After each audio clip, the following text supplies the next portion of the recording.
놀라운 일이 일어났습니다. 독일의 한 작은 학교에서 한국인도 아닌 독일 여학생의 도시락이 한식으로 채워져 있는데요. 그 음식을 먹겠다고 전교생이 모여들었습니다. 놀라운 사연을 바로 시작하겠습니다. 안녕하세요. 제 이름은 에밀리 밀러입니다. 프랑크푸르트 외곽의 작은 도시에 살고 있어요.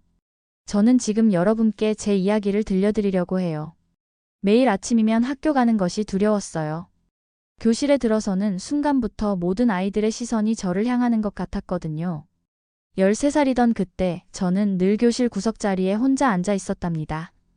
저의 홀쭉한 어깨는 친구들의 놀림에 더 움츠러들기만 했죠. 엄마는 제가 5살 때 병으로 세상을 떠났어요. 그 후로는 아빠와 단둘이 살았는데 은행에서 일하는 아빠는 항상 바빴기 때문에 저를 챙길 시간이 없었습니다. 학교에서 아이들은 저를 유령소녀라고 불렀어요. 말 한마디 제대로 못하는 소심한 성격 때문이었죠. 사실 말을 못하는 게 아니라 하고 싶지 않았던 거예요. 누구와도 대화하고 싶지 않았으니까요. 마리아가 매일 지나가며 제 책상을 건드리곤 했어요. 또 혼자 밥 먹을 거냐면서 물어보는데 그건 질문이 아니라 놀림이었죠. 그럴 때마다 주변 아이들의 웃음소리가 교실에 울려 퍼졌답니다. 저는 고개를 숙인 채 급식소로 향했어요. 오늘도 혼자 구석에 앉아 민기적거리며 음식을 먹겠죠. 가끔은 아예 화장실에 숨어 점심시간을 보내기도 했어요. 마리아와 그 친구들을 피하기 위해서였죠. 어쩌면 오늘도 그래야 할지 모르겠다고 생각했어요. 학교가 끝나고 집에 돌아와도 빈집에서 혼자 저녁을 기다리는 일상이 반복됐어요. 아빠는 보통 제가 잠들 시간이 되어서야 돌아왔거든요. 그럴 때면 아빠가 남겨둔 쪽지와 냉장고에 음식을 데워 먹곤 했습니다. 학교에서도 집에서도 늘 혼자였어요. 그날 저녁은 조금 달랐어요. 아빠가 평소보다 일찍 돌아왔거든요. 문을 열고 들어오는 아빠의 표정이 어딘가 다르다고 느꼈습니다. 설레는 마음이었을까요? 아빠는 거실 소파에 저를 앉히고는 예상치 못한 말을 꺼냈어요. 에밀리, 아빠가 너에게 소개해줄 사람이 있단다. 에밀리, 이쪽은 민지 씨야. 앞으로 우리와 함께 살게 될 거란다. 아빠의 말씀에 저는 그 자리에서 얼어붙었어요. 저희 집 거실에 서 있는 동양 여성을 바라보며 당황스러운 마음을 감출 수 없었습니다. 한국에서 온 민지 씨는 아빠가 참석한 요리 워크숍에서 만난 여성이라고 해요. 갑작스러운 새엄마의 등장에 어떻게 반응해야 할지 몰랐어요. 엄마의 자리를 누군가 대신한다는 생각에 마음이 너무 복잡했죠. 안녕, 에밀리. 만나서 반가워. 오래전부터 널 만나고 싶었어. 민지 아주머니의 독일어는 어색했지만 그녀의 따뜻한 미소에서 진심이 느껴졌어요. 저는 무뚝뚝하게 고개만 끄덕였습니다. 아빠는 기대에 찬 표정으로 우리를 번갈아 쳐다보셨지만 저는 눈을 마주치지 않으려 했어요. 그날 밤 저는 방에 들어가 문을 꼭 닫고 이불 속에 숨었답니다. 엄마의 사진을 꺼내 바라보며 죄송하다고 속삭였어요. 마치 제가 엄마를 배신한 것 같은 느낌이 들었거든요. 처음 몇 주간 저는 민지 아주머니를 최대한 피했어요. 학교에서 돌아와서도 바로 제 방으로 들어가 문을 닫고 숙제를 했죠. 주말에는 일부러 친구 집에 놀러 간다고 거짓말을 하고 동네 도서관에서 시간을 보내기도 했어요. 친구가 없다는 사실을 아빠에게 알리고 싶지 않았거든요. 하지만 민지 아주머니는 제가 상상했던 것과는 달랐어요. 그녀는 포기하지 않고 계속 다가왔습니다.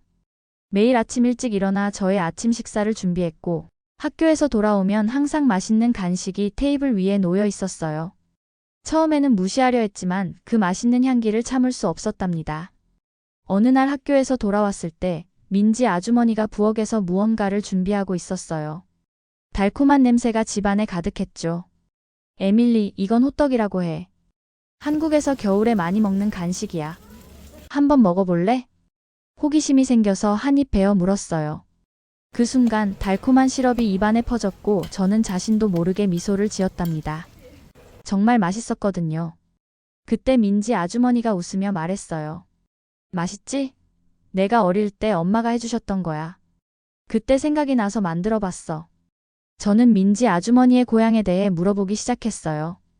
호떡 이야기로 시작된 대화는 한국의 음식, 문화, 그리고 민지 아주머니의 어린 시절 이야기로 이어졌습니다. 민지 아주머니는 서울이라는 큰 도시에서 자랐고 요리사가 되기 위해 독일에 왔다고 했어요. 아빠와는 요리 세미나에서 만났다고 하더군요. 그날 이후로 조금씩 민지 아주머니에게 마음을 열게 되었어요. 그녀의 따뜻한 미소와 맛있는 음식이 제 마음의 벽을 허물기 시작했죠. 특히 민지 아주머니가 만들어주는 한국 음식은 정말 신기했어요. 단순한 재료로 이렇게 다양한 맛을 낼 수 있다니 놀라웠거든요. 어느 날 민지 아주머니가 김치를 담그는 모습을 지켜보았어요. 빨간 고춧가루를 버무리고 마늘과 생강을 넣는 과정이 마치 과학 실험 같았죠. 제게 맛을 보라고 권했지만 너무 맵지 않을까 걱정됐어요.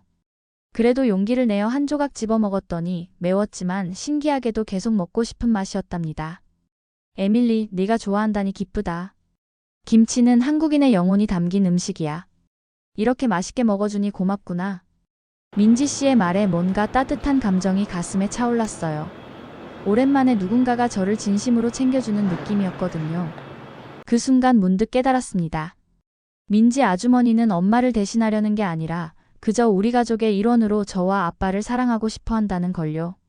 그날 저녁 저는 용기를 내어 민지 아주머니에게 말했어요. 민지, 엄마라고 불러도 될까요? 민지 아주머니의 눈에 눈물이 고였고 저도 모르게 달려가 그녀를 안았어요. 오랜 시간 잊고 있던 따뜻함이 다시 우리 집에 찾아온 순간이었습니다. 민지 엄마가 우리 가족에 합류한 지 석 달이 지났어요. 집안의 분위기가 완전히 달라졌답니다. 예전에는 항상 조용하고 쓸쓸했던 우리 집이 이제는 웃음소리와 맛있는 음식 냄새로 가득 차게 되었으니까요. 아빠도 많이 달라지셨어요. 일찍 퇴근하시려고 노력하시고 주말에는 가족과 함께 시간을 보내려고 하셨죠. 그런데 어느 날 저녁 아빠가 놀라운 발표를 하셨습니다. 에밀리, 민지, 나 회사 그만두기로 했어. 저는 깜짝 놀라 아빠를 쳐다봤어요. 아빠는 10년 넘게 은행에서 일하셨고 안정적인 수입이 있었거든요. 갑자기 무슨 생각이 드신 걸까 걱정이 되었습니다. 우리 함께 식당을 차리려고 해. 민지의 요리 솜씨로 한국 음식을 소개하는 작은 식당 말이야. 어때? 좋은 생각이지? 저는 너무 걱정스러웠어요. 안정적인 은행원 직업을 두고 식당이라니? 게다가 독일에서 한국 음식점이라니 사람들이 찾아올까요? 제가 그런 생각을 하고 있을 때 민지 엄마가 제 손을 잡았어요. 에밀리, 걱정 마. 한국 음식은 독일 사람들도 좋아할 거야. 건강하고 맛있으니까. 너도 우리 도울 수 있어. 내 생각은 어때? 솔직히 저는 반신반의했어요. 하지만 민지 엄마의 요리 솜씨를 안다면 누구라도 성공할 수 있을 거라고 생각했죠. 그리고 아빠가 행복해 보이는 모습을 보니 저도 한번 믿어보기로 했답니다. 한 달 뒤 우리 식당 서울 가든이 문을 열었어요. 프랑크푸르트 외곽에 위치한 작은 공간이었지만 민지 엄마가 정성껏 꾸며서 아늑하고 따뜻한 분위기였습니다. 처음에는 손님이 거의 없었어요. 하루 종일 기다려도 2~3명 정도만 오는 날도 있었죠. 그래도 아빠와 민지 엄마는 포기하지 않고 계속 노력했어요. 주말마다 저는 식당을 돕기 시작했어요. 처음에는 테이블을 닦고 물을 나르는 일부터 시작했죠. 민지 엄마는 저에게 천천히 한국 음식에 대해 가르쳐 주셨어요. 불고기, 비빔밥, 김치찌개. 하나둘씩 배우며 한국 문화도 함께 알아갔답니다. 식당에서 제일 인기 있는 메뉴는 김밥이었어요. 민지 엄마가 만드는 김밥은 롤 형태로 예쁘게 잘라서 접시에 담아 내오는데 독일 손님들은 이걸 보고 아시아 스시라고 부르곤 했어요. 민지 엄마는 매번 웃으며 설명해 주셨죠. 한국의 김밥과 일본의 스시는 달라요. 김밥은 밥 안에 다양한 채소와 고기를 넣고 김으로 싸서 만드는 거예요. 건강에도 좋고 간편하게 먹을 수 있어서 한국에서는 소풍이나 여행 갈 때 많이 싸가는 음식이랍니다. 저는 그런 설명을 들을 때마다 민지 엄마가 자랑스러웠어요. 자신의 문화를 이렇게 차분하고 자신감 있게 설명하는 모습이 멋있게 느껴졌거든요. 그리고 무엇보다 손님들이 민지 엄마의 음식을 맛있게 먹는 모습을 보는 게 즐거웠답니다.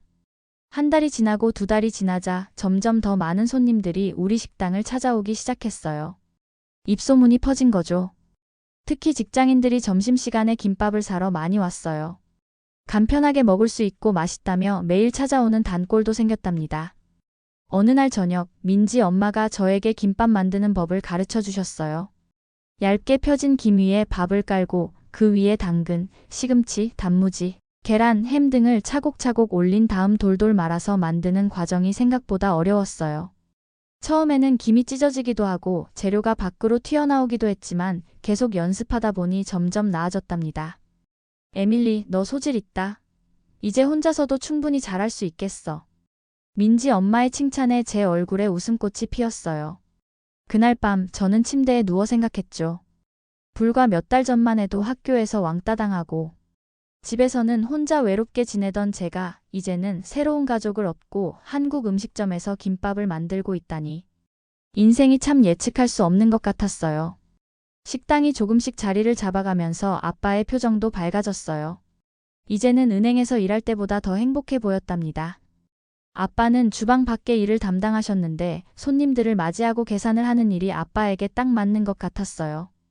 하지만 식당의 성공과는 달리 학교에서의 제 상황은 여전히 나아지지 않았어요. 오히려 새엄마가 생겼다는 소문이 퍼지면서 놀림거리가 하나 더 늘었답니다. 에밀리네 집에 중국인이 산대. 에밀리 아빠가 돈 주고 신부를 주문했다는데 마리아의 말에 아이들이 웃었어요. 저는 속으로 한국인이야, 중국인 아니야 라고 중얼거렸지만 아무도 듣지 않았죠. 그들에게는 차이가 없는 것 같았어요. 모두 그냥 아시아인일 뿐이었으니까요. 점심시간 저는 또다시 혼자 급식소 구석에 앉았어요. 한입 베어 물은 감자 요리는 맛이 없었죠. 민지 엄마의 요리에 입맛이 길들여진 탓일까 학교 급식이 더 맛없게 느껴졌답니다. 그날 저녁 저는 식당에서 일하는 민지 엄마를 바라보며 용기를 내어 물었어요. 엄마, 나 내일 도시락 싸줄 수 있어요? 민지 엄마의 눈이 반짝였어요. 그녀는 밝게 웃으며 대답했죠. 물론이지. 에밀리가 좋아하는 걸로 특별하게 준비해 줄게. 혹시 먹고 싶은 게 있니? 제가 생각에 잠겨 있을 때 민지 엄마는 좋은 생각이 떠올랐다는 듯 말했어요. 내일은 김밥을 싸주면 어떨까? 우리 식당에서 제일 인기 있는 메뉴잖아. 예쁘게 싸서 보내줄게. 저는 끄덕였어요. 다음 날 아침 민지 엄마는 특별한 도시락을 준비했어요. 평소보다 일찍 일어나서 분주히 부엌을 오가며 무언가를 만들고 계셨죠. 저는 호기심에 부엌으로 향했어요. 김밥은 한국에서 소풍 갈 때 많이 먹는 음식이지. 학교 친구들도 좋아할 거야. 알록달록한 색감의 김밥이 도시락통에 가지런히 담겨 있었어요. 민지 엄마는 옆에 작은 종이를 함께 넣었는데 김밥에 대한 간단한 설명이 적혀 있었죠. 저는 처음으로 설레는 마음으로 학교에 갔어요. 점심시간이 되자 저는 망설였어요. 급식소에 가서 또 혼자 앉아 있을지 아니면 교실에 남아 도시락을 먹을지 고민했죠. 결국 용기를 내어 교실에 남았어요. 도시락을 꺼낸 순간 교실에 남아있던 몇몇 학생들의 시선이 제 도시락으로 향했어요. 에밀리, 그게 뭐야? 저도 모르게 움찔했어요. 소피아였죠. 그녀는 제게 말을 걸진 않았지만 그렇다고 직접적으로 괴롭히지도 않았던 아이예요. 이건 김밥이라고 해요. 한국 음식이에요. 제 새엄마가 만들어주셨어요. 정말? 한번 먹어봐도 될까? 소피아의 뜻밖의 질문에 저는 깜짝 놀랐지만 고개를 끄덕였어요. 소피아가 한 조각을 집어 맛을 보더니 눈을 크게 떴어요. 와, 진짜 맛있다. 이런 거 처음 먹어봤어. 무슨 맛이야? 달콤하면서도 짭조름하고 이 노란 건 뭐야? 소피아의 반응에 저도 놀랐어요. 민지 엄마의 음식이 이렇게 사람들의 반응을 이끌어낼 줄은 몰랐거든요. 저는 김밥 속의 재료들을 하나하나 설명해 주었어요. 이건 단무지고 이건 시금치, 당근, 계란, 햄이에요. 한국에서는 이렇게 여러 재료를 넣어서 만든대요. 소피아의 반응을 본 주변 학생들도 하나둘 모여들었어요. 토마스, 율리아, 심지어 저를 괴롭히던 마리아까지. 그들은 모두 김밥을 한 조각씩 맛보고 싶어 했어요. 저는 처음으로 친구들의 관심의 중심에 서게 되었어요. 모두가 제 도시락에 관심을 보이니 어색하면서도 기분이 좋았죠. 민지 엄마가 준비해준 김밥은 순식간에 동이 났어요. 집에 돌아와서 민지 엄마에게 그날 있었던 일을 모두 말했어요. 민지 엄마는 너무 기뻐하셨죠. 내일은 더 많이 싸줄게. 친구들도 다 함께 먹을 수 있게. 그날 밤 저는 오랜만에 설레는 마음으로 내일을 기다렸어요. 학교에 가는 것이 두렵지 않고 오히려 기대되었으니까요. 그날 이후 저의 김밥 도시락은 학교의 화제가 되었어요. 소피아를 시작으로 여러 친구들이 저와 함께 점심을 먹기 시작했죠. 심지어 저를 괴롭히던 마리아조차 호기심을 보였답니다. 내일은 뭐 가져올 거야? 마리아가 물었어요. 놀림이 아닌 진짜 궁금해하는 목소리였죠. 저는 믿을 수 없었어요. 괴롭히던 아이들이 갑자기 관심을 보이다니. 하지만 저는 이 변화를 즐기기로 했답니다. 내일은 불고기 김밥이야. 우리 식당 인기 메뉴거든. 너희 집이 식당을 한다고? 소피아가 놀란 눈으로 물었어요. 저는 처음으로 자랑스럽게 가족 식당에 대해 이야기했어요. 민지 엄마와 아빠가 함께 운영하는 서울 가든에 대해, 그리고 거기서 파는 다양한 한국 음식에 대해서요. 친구들은 진짜 한국 음식점이 있다는 사실에 감탄했어요. 집에 돌아온 저는 민지 엄마에게 학교에서 있었던 일을 모두 털어놓았어요. 민지 엄마는 기뻐하며 다음날 더 특별한 도시락을 약속하셨죠. 다음날 민지 엄마는 약속대로 다양한 종류의 김밥을 준비해 주셨어요. 불고기 김밥, 참치 김밥, 채소 김밥까지. 학교에 도착하자마자 친구들이 저에게 몰려왔어요. 에밀리, 오늘은 뭐 가져왔어? 소피아가 기대에 찬 눈으로 물었어요. 저는 도시락을 꺼내며 오늘의 메뉴를 소개했어요. 친구들은 한 조각씩 맛보며 감탄했죠. 제가 가져간 김밥은 점심시간이 끝나기도 전에 친구들과 나눠 먹느라 동이 났답니다. 이렇게 일주일이 지나자 저는 학교에서 완전히 다른 위치에 서게 되었어요. 더 이상 유령 소녀가 아니었죠. 이제는 김밥 소녀로 불렸어요. 친구들은 매일 제가 어떤 도시락을 가져올지 기대했고 점심시간이면 저의 자리 주변으로 모여들었답니다. 어느 날 식당에서 일을 마치고 돌아온 아빠가 놀라운 소식을 전했어요. 에밀리, 오늘 학교에서 선생님으로부터 전화가 왔단다. 다음 주에 열리는 학교 문화축제에 우리 식당이 참여해달라고 하셨어. 저는 놀라서 아빠를 쳐다봤어요. 우리 학교에서 매년 열리는 문화축제에 우리 식당이라니 믿기지 않았거든요. 민지 엄마가 설명해 주셨어요. 에밀리의 담임 선생님인 윌러 선생님께서 에밀리의 도시락 덕분에 학급 분위기가 좋아졌다며 감사 인사를 전하셨대요. 그리고 이번 문화축제에서 다양한 나라의 음식을 소개하는 코너가 있는데 한국 음식을 소개해달라고 부탁하셨다고 해요. 어때, 에밀리? 우리 같이 학교 축제에 참여할까? 민지 엄마가 물으셨어요. 저는 잠시 고민했어요. 학교 축제에 참여한다는 건 모든 학생들과 선생님, 그리고 학부모들 앞에서 우리 가족과 한국 음식을 소개한다는 뜻이었으니까요. 예전이었다면 겁이 나서 거절했을 거예요. 하지만 이제는 달랐죠. 네, 하고 싶어요. 제가 대답했어요. 민지 엄마와 아빠는 환하게 웃으셨답니다. 축제 준비로 일주일이 정신없이 지나갔어요.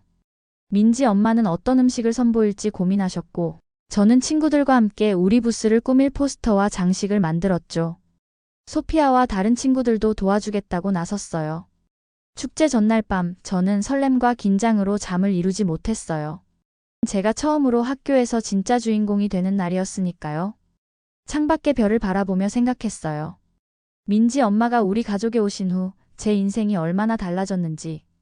이제는 더 이상 외롭지 않았고 학교에서도 친구들이 생겼어요. 그 모든 변화가 김밥 한 줄에서 시작되었다는 게 신기했습니다.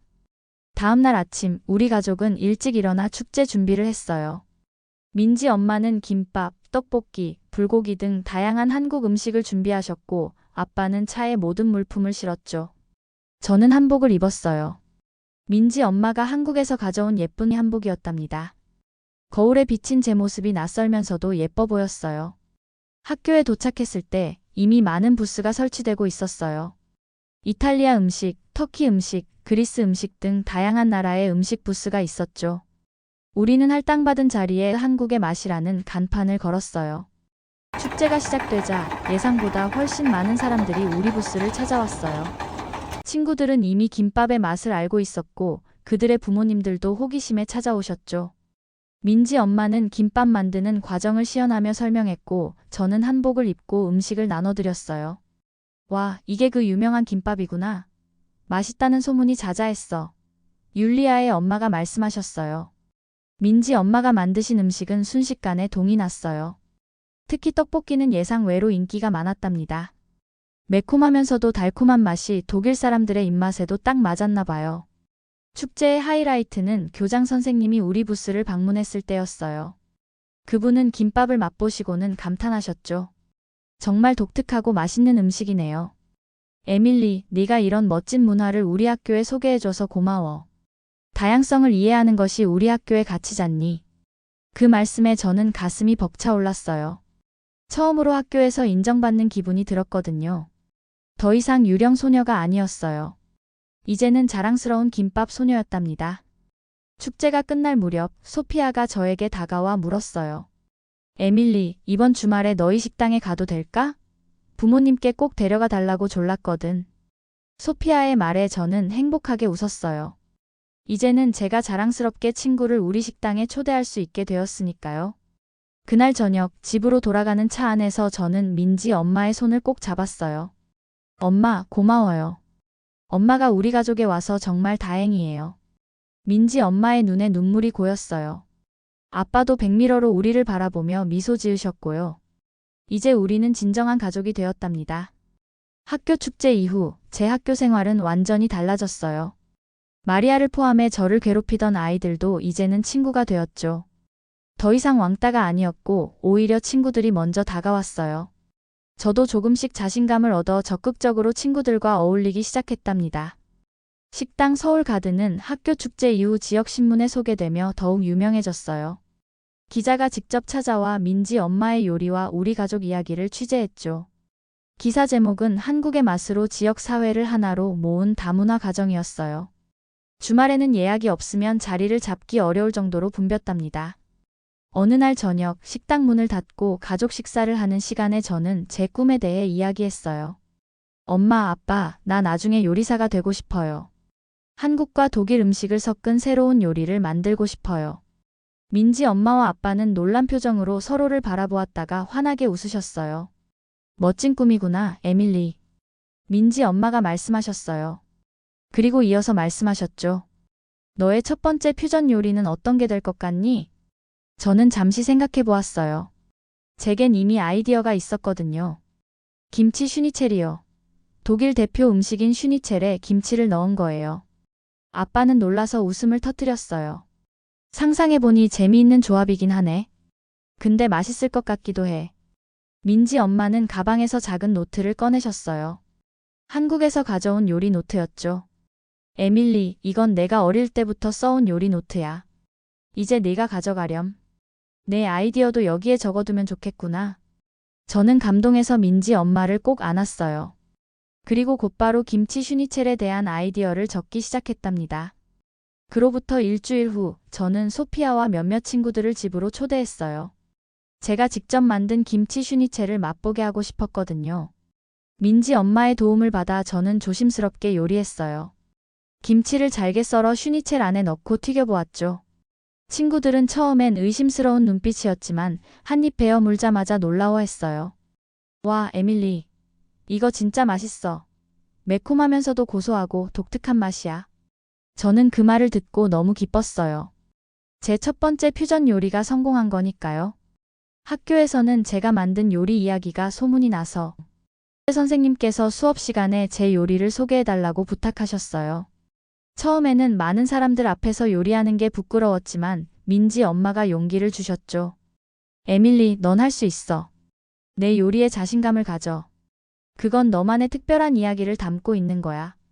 그 말씀에 용기를 얻어 저는 친구들 앞에서 김치 슈니첼을 만들었어요. 다들 맛있게 먹어주었고 선생님도 칭찬해 주셨답니다. 그날 이후로 저는 요리 동아리에 가입해서 활동하기 시작했어요. 1년이 지난 지금 저는 많이 달라졌어요. 더 이상 소심하고 자신감 없는 아이가 아니랍니다. 학교에서도 인기 있는 친구가 되었고 주말마다 서울가든에서 민지 엄마와 함께 요리하는 걸 좋아해요. 특히 김밥 말기는 제가 가장 잘하는 일이 되었답니다. 때로는 과거를 돌아보며 생각해요. 민지 엄마가 우리 가족에 오지 않았다면 저는 어땠을까? 아마도 여전히 외롭고 소심한 유령 소녀로 남아 있었을 거예요. 하지만 민지 엄마의 김밥 한 줄이 제 인생을 완전히 바꿔놓았죠. 오늘은 민지 엄마의 생일이에요. 저는 특별한 선물을 준비했답니다. 제가 직접 고안한 퓨전 요리 레시피 10가지를 모아 작은 요리책을 만들었어요. 표지에는 김밥에서 시작된 우리의 이야기라고 적었죠. 저녁 식사 후 저는 민지 엄마에게 선물을 드렸어요. 민지 엄마는 책을 펼쳐보시더니 감동의 눈물을 흘리셨답니다. 에밀리, 이건 내가 받은 가장 소중한 선물이야. 고마워. 저는 민지 엄마를 꼭 안았어요. 그리고 말했죠. 엄마가 고마워요. 엄마의 김밥이 저를 살렸어요. 이제 저도 다른 사람들에게 음식으로 행복을 나눠주고 싶어요. 엄마처럼요. 아빠는 우리를 바라보며 미소 지으셨어요. 그리고 와인을 따르며 건배를 제안하셨죠. 우리 가족과 김밥의 마법 같은 힘의 건배. 우리는 함께 웃으며 잔을 부딪혔어요. 창밖으로 보이는 프랑크푸르트의 밤하늘에는 별들이 반짝였고 저는 그 어느 때보다 행복했답니다. 지금 생각해보면 문화의 차이는 우리를 갈라놓는 벽이 아니라 서로를 이해하고 사랑하게 만드는 다리가 될 수 있어요. 민지 엄마의 김밥처럼 작은 것에서 시작된 변화가 제 인생 전체를 바꿔놓았으니까요. 오늘 사연은 여기까지입니다. 에밀리 씨의 가족의 행복을 응원합니다. 감동포착 사연 시청해주셔서 감사합니다.